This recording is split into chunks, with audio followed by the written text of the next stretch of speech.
Hola amigos, hoy tendremos una charla interesantísima sobre la importancia de la música en la educación de los niños. Quédense con nosotros para descubrir si es verdad o es mentira. Acompáñenos. La música es una manifestación cultural y artística, vista desde todos los ángulos. Permite al ser humano expresar sus emociones y también le permite expresar su sentir. Quizá el contexto o la explicación o lo que podríamos definir la música, quizá la expresión más básica sería el arte de combinar los sonidos del tiempo. La música acompañado al ser humano desde tiempos inmemorables, quizá lo acompañó desde el mismo lenguaje. Hoy vamos a hablar sobre la importancia de la música en la educación de los niños. La música es un arte y al ser un arte es un medio de expresión. Los niños por naturaleza son curiosos y ávidos de conocimiento. También son muy sensibles. Eso quiere decir que sus sentidos están despertando al aprendizaje. La música es un medio muy dúctil para que ellos puedan expresar todas estas vivencias. Es indudable que la música provoca un efecto, podemos decir, pues casi mágico, ¿no? Porque nos puede transportar, nos recuerda, nos emociona, inclusive sin saber absolutamente nada de lo que estamos escuchando. ¿Cómo influye la música en las y los niños? La música, y debo decir aquí un paréntesis, puede influir positiva o negativamente. Es como la alimentación. Si tú alimentas a tu hijo con comida chatarra, pues provocas una deficiencia, una mala salud. Pero si tú lo alimentas con comida balanceada, pues obviamente va a crecer sano, fuerte. La música es igual. Si tú alimentas al niño con música chatarra, pues su espíritu, su creatividad, sus emociones se van a ver afectadas y puede inclusive provocar estrés. Pero si tú alimentas al niño con música de calidad, y con esto hablamos que tenga que sea vasta en los elementos rítmicos, en elementos melódicos, en los elementos armónicos, entonces el niño va a crecer con va a desarrollar su capacidad creativa, un manejo de emociones, va a poder clasificar sus emociones, manejarlas, va a poder tener una sociabilidad, va a poder estructurar su mundo sensorial, es decir, va a tener como todos estos elementos que le van a ayudar a crecer sanamente. Esto lo podemos ligar desde la vida intrauterina. Si la madre cuando estaba embarazada le cantaba a su niño, le arrullaba, se mecía mientras le cantaba, mientras le arrullaba, y esas canciones eran dulces y a la madre también le calmaban, entonces eso ya desde la vida intrauterina está manipulando el ritmo cardíaco del bebé. O sea, veamos qué tan fuerte puede ser la influencia desde la vida intrauterina. Ahora, en la primera infancia, si la madre continúa con todo esto, hay un ambiente sano, armonioso, saludable, de apoyo, de acompañamiento, se genera un ambiente propicio para el aprendizaje y hay un seguimiento de las personas a cargo, porque no nada más es, bueno, le pongo música buena todo el día a mi hijo y ya va a ser un genio. No, tiene que haber un acompañamiento, debe de haber una disciplina, una estructura. Entonces ahí estamos hablando de que la educación musical genera disciplina porque hay orden físico, mental y musical. Solo así entonces estaremos hablando que la influencia de la música en un niño es de calidad y es positiva. Entonces son una serie de elementos, no la música por sí misma. La música es poderosísima, pero a mí me gusta decir que la música es un arma de dos filos. Retomando un poco lo que dice maestra, ¿cómo podríamos diferenciar o decidir, que los padres pudieran decidir qué es buena música y qué es mala música? Bueno, es importante reconocer el valor de la música. Es la música propia, la música de nuestro país, la música folclórica tiene un valor, es importante. También es enseñarle a nuestros niños las raíces de nuestro país, es sumamente valioso. Y también reconocer la música que han formado los grandes maestros a través de la historia, que contamos con estos recursos que han crecido desde que fue la música del periodo, desde el medioevo, el barroco, el renacimiento, el barroco, el clasicismo. Entonces es importante que si los papás pueden recibir alguna orientación o acercarse a espacios que les provean este tipo de orientación. Hay muchas salas de concierto con orquestas que pueden acercar a las familias a tener este tipo de riqueza cultural. Hablando, digo, en un contexto sin mencionar en específico quizá un estilo de música en particular, ¿cómo podríamos definir o cómo definiría usted, maestra, cómo escoger qué es bueno y qué es mala música? Obviamente mucho de esto está ligado quizá al gusto, quizá a nuestras experiencias previas, pero ¿cómo podríamos distinguir qué sí sería benéfico en este caso para el niño? ¿Qué sería importante que el niño pudiera escuchar para desarrollar, para que lo ayudara? No estamos hablando ahorita en el sentido de qué cosas beneficiaría, eso sería ya en el próximo, pero ¿cómo podríamos nosotros, o que nos explicara para la gente que nos ve, cómo definir o cómo encontrar qué es buena y mala música? Me interesa más que pudiéramos hablar sobre cómo encontrar qué es la buena música para que los niños pudieran tener acceso a través de sus padres. Bueno, etiquetar así es un poco fuerte, pero vayamos a explorar. La buena música. Pensemos en el contexto primero, cultural, social, de la gente. Si la madre se siente feliz cuando escucha cierto tipo de música, seguramente esa música también le va a agradar al niño, ¿sí? Porque está en un contexto en donde el niño se siente seguro y donde los padres están disfrutando de esa actividad. Ahora bien, hasta ahí vamos con que el niño está seguro, le gusta, está disfrutando igual que su mamá y su papá, que son como sus influencias inmediatas. Sin embargo, si la mamá y el papá lo que están escuchando, vamos a poner un ejemplo porque está muy en boga, es el reggaetón y lo escucha todos los días, y lo que el niño escucha es como todas estas cuestiones del perreo, del no el perreo, que si las mujeres, que si no las mujeres, y todo lo que está en controversia, bueno, pero eso es lo que le están alimentando sus papás. Para él no hay daño ahí, es algo que disfruta su mamá, es algo que disfruta su papá. Entonces, para él, ¿es benéfico o no es benéfico? Bueno, es benéfico porque genera una conexión emocional, social, psíquica con sus familiares, que al final del día son quienes lo están criando. Ahora bien, ¿qué pasa cuando a toda esa familia un día lo llevamos a escuchar música tradicional de esa región? Y viven toda esa festividad, supongamos son de Veracruz, y se van al fandango y te están bailando y hay toda una verbena y está todo esto. Es otro fenómeno social que al niño le va a abrir los ojos de algo que no conocía, justo lo que decía la maestra Patricia Lopeza anteriormente. Es como esa curiosidad y ese deseo por aprender, por tener esa capacidad, desarrollar su capacidad creativa, su capacidad expresiva y comunicacional. En ese momento es ¡fum! Quiero esto. ¡Wow! El fandango, ¿no? Mira, y todos están bailando.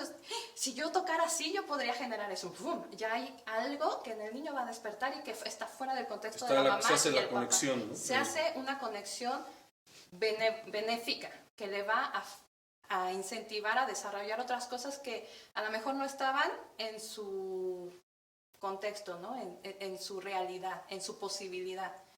Ahora bien, después de eso, como el niño se quedó así volando y quiere pues saber más de esa cosa mágica de la que hablabas, que es la música, entonces dice, bueno, y los papás deciden llevarlo a una sala de concierto. Y de pronto ve una orquesta. Es que su cerebro en ese momento explota. Entonces ahí estamos hablando que esa música le llega tan profundamente, no porque sea la mejor, sea la buena, y no como la otra que es del demonio, no, es solo porque tiene todos estos elementos que hablamos de música sumamente bien desarrollados, sumamente bien equilibrados, sumamente bien pensados, tienen un proceso creativo muy poderoso, y entonces su cerebro es como cuando vas a una sesión de comediantes y te cuentan el chiste que ya te sabías, es como... No te ríes, porque tu cerebro ya conoce eso, ¿cierto? ¿Qué es lo que pasa con el niño cuando escucha reggaetón? Es lo mismo, es lo de siempre. Pero aquí es como, ya no sabe qué esperar. Sale un tema, wow, ya la flauta, ya el oboe, ya esto, ya lo otro. Es como, todo el tiempo su cerebro está prendido, no puede, no alcanza a resolver esas ecuaciones matemáticas, artísticas, sonoras, está capturado. Y entonces es ahí donde estamos hablando de una estimulación musical muy positiva. Y entonces muy probablemente un niño que va a una sala de conciertos por primera vez generalmente es atrapado y quiere seguir yendo. Es algo que le cautiva. Por eso los conciertos didácticos son tan importantes. Una cosa importante, amigos, quizás si no hay la oportunidad de ir a una sala de conciertos, pero sí, ahorita tenemos muchas plataformas que nos permiten tener acceso. Yo creo que la música, cualquier estilo, cualquier forma que nosotros conocemos desde que hemos sido niños, en todas hay buena y mala música, ¿no? O sea, eso sí podemos nosotros testificar o ¿cómo se llama? Decir así fehacientemente, en la música clásica también hay mala música, en el rock también hay buen rock y mal rock. Entonces yo creo que sería importante ir ahora sí que como las Sagradas Escrituras primero desde el Antiguo Testamento, ¿no? Y probar la música de los grandes compositores. No quiere decir que nuestros compositores de música folclórica que tenemos o de música tradicional mexicana, llámese Juan Gabriel, llámese el Buki, llámese Solís, llámese José Alfredo Jiménez, no tengan música buena y mala, pero son otros contextos. Pero yo creo que sí podríamos a lo mejor recomendarles a la gente que nos ve que empezaran con Haydn, con Vivaldi, quizás los del barroco, el clásico, el romántico, todas esas etapas que nos da la música clásica. Estamos hablando ahorita de que el contacto con la música tiene cosas importantes, influye y aparte es benéfico para muchas cosas, ¿no? Y no se diga quizá el experimentar, el tocar un instrumento. ¿Qué beneficios, aparte de los que ya mencionó la maestra, podría usted también adherir? ¿Qué beneficios le trae el estar en contacto con la música y el tocar un instrumento a las y los niños? Es decir, cuando enseñamos a un niño un instrumento, estamos enseñándole un arte, queremos despertar en él su sensibilidad. Pero desde el momento que estamos enseñando un arte, el arte es disciplina. Entonces estamos enseñándoles también que hay un tiempo, aprenden a manejar su tiempo, ¿no? O sea, que hay un tiempo para estudiar. O sea, saben ellos que cierta parte del día tienen que ellos dedicarle el tiempo del estudio. También manejamos y les fomentamos el enfoque, porque ellos saben que tienen que estar pensando en el momento en lo que tienen que hacer, en lo que tienen que estar haciendo sus manitas o si están cantando, qué es lo que tienen que estar cantando, ¿sí? También aprenden ellos en el manejo, cuando están aprendiendo a tocar un instrumento, muchas veces comparten su música con otros niños. Entonces están formando un sentido de comunidad con otros niños, aprenden a escuchar a otras personas que están tocando, otras personas a sus maestros, a ellos mismos. Entonces aprenden ellos también de esta escucha, que es el elemento sonoro básico de la música, también a ellos se van alimentando de la música de otras personas. Entonces aprenden el manejo del tiempo, del enfoque, de la disciplina, que no son cuestiones que solamente les van a servir para la cuestión musical, sino en su vida futura, ¿no? Como cualquier persona que quiere estudiar cualquier carrera va a necesitar estar enfocado, va a tener que aprender a manejar el tiempo de sus estudios en cualquier momento, y entonces en la música les enseñamos en eso, ¿no? O sea, que tenemos que ser constantes, que hay una perseverancia, que si somos perseverantes vamos a tener éxito, de que si logramos pequeñas estructuras, irlas armando, podríamos decir compases, los vamos armando uno a otro, entonces podemos crear un algo, un todo, ¿no? Que es una obra musical. Entonces la perseverancia les va a enseñar a crear música. Obviamente sabemos que la música es ciencia, es matemática, es expresión, es abstracción, es socialización. Y hemos estado platicando ahorita de qué es la música a los niños, cómo influye la música a los niños, cuál es el beneficio. Pero ahorita la siguiente pregunta que me viene a la cabeza es, ¿por qué es importante la música en los niños? Ya hablamos de qué beneficios, etcétera, pero ¿por qué sería importante? ¿Por qué sí tendríamos que dar este paso como sociedad y transmitir la música o que se enseñara la música a los niños? Dijo, esta temporada, esta época de pandemia me hace muy fácil contestar esa pregunta, porque ¿qué hubiera pasado si no tuviéramos el arte durante esta pandemia? Yo no sé qué le hubiera pasado a la humanidad. ¿Cuántos de nosotros hemos invertido horas y horas en ver un concierto en línea, en ver una película, una obra de teatro en línea, ¿no? Entonces, ¿qué sería de la humanidad sin el arte? Para mí es casi cercano a la extinción. Como hemos visto, la música nos sensibiliza, la música nos ayuda, la música siempre ha estado con nosotros desde niños hasta adultos, independientemente de cualquier situación, pero ahí está. Digo, acercarnos a la música a los niños es algo muy importante. Digo, yo creo que estamos retomando esto, que sí es importante la música en la educación de los niños. Pero para esto también creo que ha habido personajes en la historia de la música que se han dedicado a métodos para enseñar la música, ¿no? Tenemos varios de ellos, tenemos a Suzuki, tenemos a Delacroix, tenemos a Orff, tenemos a Willems. Háblenos acerca de uno de ellos, maestra. Bueno, Shinichi Suzuki, él fue un músico japonés que cuando estaba en Alemania le tocó vivir la época de las guerras. Y entonces cuando regresó a su país, él estaba en Alemania estudiando violín precisamente, conoció a Kreisler, era fanático de la música de Kreisler. Cuando regresó a Japón se encontró con que su país estaba devastado por la guerra. Y cuando estaba desde Alemania le nació así, le surgió el pensamiento, dijo, ¿por qué un niño que no puede leer puede hablar japonés si es tan difícil el japonés, ¿no? O sea, no necesita leer y lo puede hablar, ¿no? Entonces yo le puedo enseñar a un niño a tocar el violín sin necesidad de leer, porque si un niño en base a a estar escuchando a su mamá puede hablar japonés, entonces yo le puedo enseñar el violín. Entonces su método todo el mundo conocemos ahora el método como el método Suzuki, pero él lo llamó el método de la lengua materna o del desarrollo del talento. La metodología se basa en el acompañamiento de los papás, es muy importante.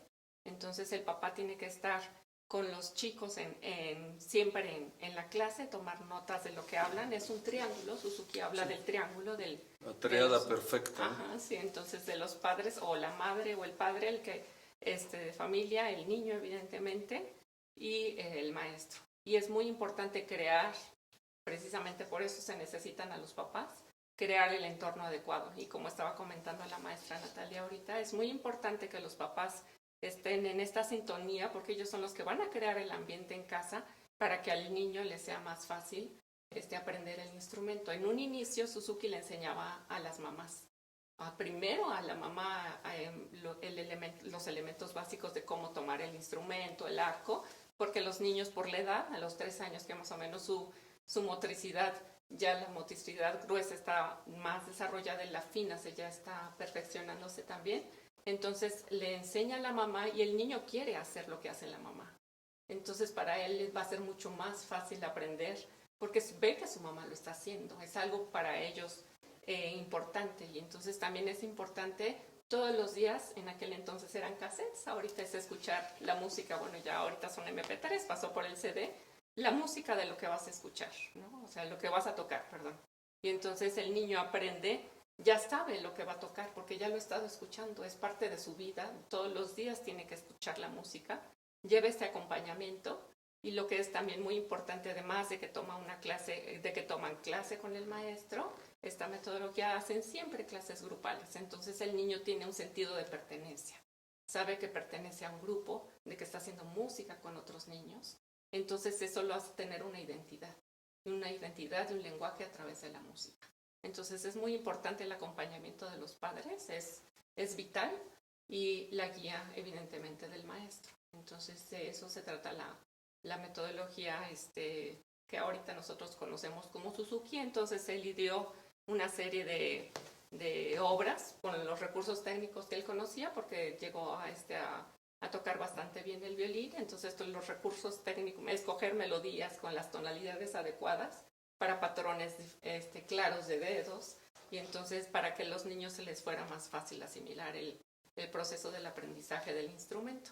Entonces se volvió muy popular en los Estados Unidos y incluso Pablo Casals tuvo la oportunidad de visitar Japón y entonces él después de escuchar a 400 niños tocar en un auditorio perfectamente Vivaldi, perfectamente el concierto doble de Bach, dijo que la música entonces sí va a salvar al mundo, ¿no? Entonces, Pablo Casals quedó fascinado también de esta metodología. También tuvo mucho éxito en los Estados Unidos. En los Estados Unidos se utiliza muchísimo esta metodología para la enseñanza de los niños. Pues yo creo que Casals fue un visionario, porque acaba de comentar, maestra, que qué haríamos sin la música en esta época. Digo, hubiera sido muy complicado, y sin las artes en general, ¿no? Pero la música creo que ha salido y ha dado la pelea o la lucha para no volvernos locos esta situación, ¿no? Nos ha acompañado y creo que nos seguirá acompañando. Yo creo que sí es importante lo que dijo Casals. La mayoría de los seres pensantes que han tenido una visión más allá y que han aportado significativamente al pensamiento educativo, quizás desde Platón, que dijo que la música era lo que era la gimnasia para el cuerpo, para el alma, llegamos a una de las conclusiones finales. Sí, de verdad, la música debería de estar incluida en el sistema educativo mexicano. Por supuesto. Las artes en general, pero la música, o sea, por supuesto que más. Porque en la música te caben la cantidad de niños que tú quieras. Es una actividad colectiva que pueden hacer un montón de niños juntos. ¿Sí? Yo no me imagino haciendo Hamlet, por ejemplo, en la cuestión de teatro, con 3 o 5 o 20 Hamlets, ¿no? Así al mismo tiempo en escena. Pero sí puedo tener cientos de niños tocando juntos, al mismo tiempo en un escenario. Entonces, digamos que y bueno, la danza, pero la danza necesita música. ¿Sí? Entonces, ahí nos vamos al análisis y a muchas cosas, y la música por sí sola te permite tener una gran cantidad de sujetos, de niños, participando de hacer música, o sea, del fenómeno musical, del quehacer artístico. Y eso es sumamente importante. Ahora, ¿cómo abordar la música es lo importante? O sea, la pregunta, ¿debe de haber en la educación básica, media y media superior? Por supuesto. No debería de estar fuera de los planes de estudio, para nada. Es un gran aliado. Dejarla fuera es como convertir a todas esas generaciones en sistemas computarizados, funcionales, perfectos, pero que realmente no tienen ningún contacto sensitivo, ningún contacto creativo. Maestra, la misma pregunta para ti. Me parece muy importante. Creo que hubo una época valiosa en nuestro país, que hubo el boom de compositores, que fue en el periodo nacionalista. Y entonces Carlos Chávez lo que hizo fue regalar, pues dar cortesías para que visitaran el Palacio de Bellas Artes los trabajadores y que vieran la música que se estaba haciendo, ¿no? O sea, cómo era importante que la gente se identificara con la música que sonara a México, ¿sí? Entonces, como José Vasconcelos pintó, trajo a Diego Rivera y los grandes muralistas desde Francia a que pintaran México en los hospitales, en las escuelas. Entonces, también creo que es importante que en nuestro país rescatemos la identidad, ¿sí? O sea, que no dejemos a un lado todo ese acervo tan importante y tan valioso que tuvo esta generación muy importante en nuestro país, ¿sí? Entonces, y cómo se valieron de dar a conocer a todas las personas estos elementos de música que se volvió música de concierto, pero con los elementos folclóricos mexicanos, ¿no? O sea, cómo escuchamos una sinfonía india y sabemos que es nuestra, ¿no? O sea, cómo sabemos que el huapango es nuestro, y es eso, ¿no? Es música de los distintos sones de Veracruz que está llevada a hacer una música de concierto, ¿no? Entonces me parece muy importante de cualquier forma seguir compartiendo este acervo importante de la música de nuestro país. También me parece que los chicos necesitan tener una identidad de algo que tengan que sentirse orgullosos de decir, esto suena a México, ¿no? Entonces eso me parece, y que ya lo hizo, ¿no? O sea, Carlos Chávez en su momento lo hizo Revueltas, pues lo hizo Moncayo en su momento también. Las Galindo, Candelario, Galindo, Huízar. sí, todos, o sea, tenemos un gran movimiento que hizo que tuviéramos, que nos puso que puso la música de México y que la llevó a música esta música folclórica que decía Ponce, que le escuchaba en las haciendas de donde se hacía en alguna hacienda tequilera, que escuchaba así los sones y entonces, y cómo esa música que le escuchaba él la llevó a hacer música fina de concierto, ¿no? O sea, tener esa creatividad que está mencionando la maestra, cómo estos grandes compositores tomaron esos detalles que son parte de lo nuestro, ¿no? Parte de nuestra sangre, de nuestra identidad, la llevaron y la hicieron parte de nosotros, ¿no? Y entonces esa música que es reconocida, que en los Estados Unidos en ese momento era sumamente valiosa. Entonces vemos que Chávez y Moncayo todo estaban conviviendo con Aaron Copland en esa época, con Leonard Bernstein. Entonces estaban al tú por tú, o sea, porque le dieron una identidad a México muy importante con un lenguaje que era el nuestro. Entonces me parece que eso como que no se debe de olvidar tampoco, ¿no? O sea, debe ser parte como muy presente de la formación de nuestros niños y de nuestros jóvenes. Como vemos, la música es magia. La música no nada más es un ornamento de la vida, sino es la parte más sensible que tiene el ser humano. También es un catalizador de la sociedad. Como hemos constatado, la música también nos ayuda a transformar vidas. Y esa es la parte más importante que nos lleva a decir que sí creo que la educación musical debería de estar implícita en la educación para las y los niños. Consumamos no nada más comida y consumamos vitaminas, también consumamos la vitamina M con M de música. Creo que es importante y creo que nos sería muy beneficioso y no perdemos nada. Les agradezco que hayan estado aquí con nosotros y recuerden que detrás de la música siempre hay una historia que contar. Gracias. Edomex, decisiones firmes, resultados fuertes.